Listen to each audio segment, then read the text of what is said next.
Assalamualaikum warahmatullahi wabarakatuh. Perkenalkan, nama saya Mozikril, absen 16 kelas 11 MIPA 2. Di sini saya akan menerangkan materi tentang ilustrasi cerita rakyat ya. Oke, langsung saja kita bahas. Pengertian ilustrasi. Ilustrasi adalah suatu karya seni berbentuk gambar yang digunakan untuk menjelaskan suatu informasi atau cerita sehingga informasi tersebut dapat lebih mudah dipahami oleh pembaca.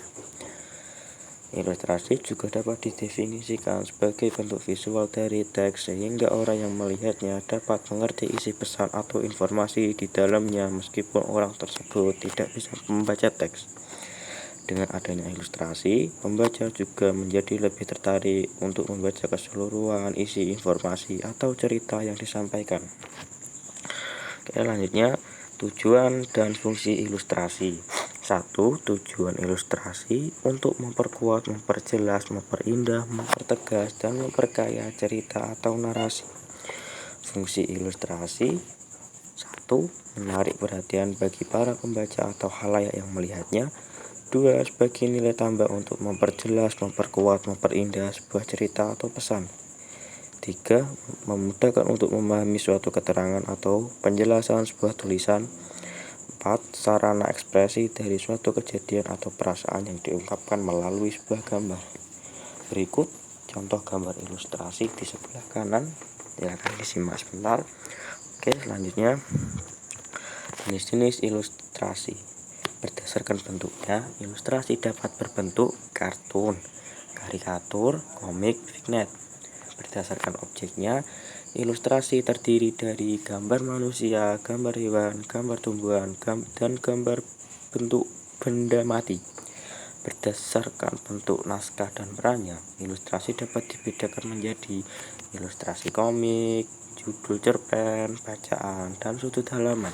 Oke, kita selanjutnya pengertian cerita rakyat.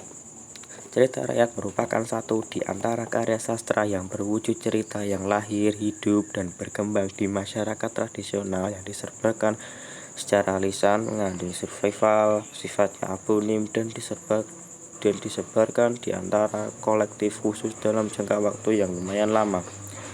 Ciri khusus cerita rakyat yang membedakannya dengan karya sastra lainnya adalah penyebarannya.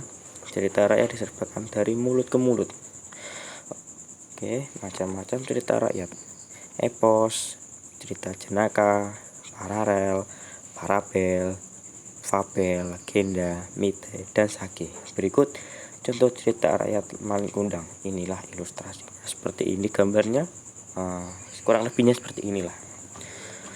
Oke, sekian dari video pembahasan saya. Bila ada salah kata atau salah pengucapan ya mohon dimaafkan. Sekian, wassalamualaikum warahmatullahi wabarakatuh.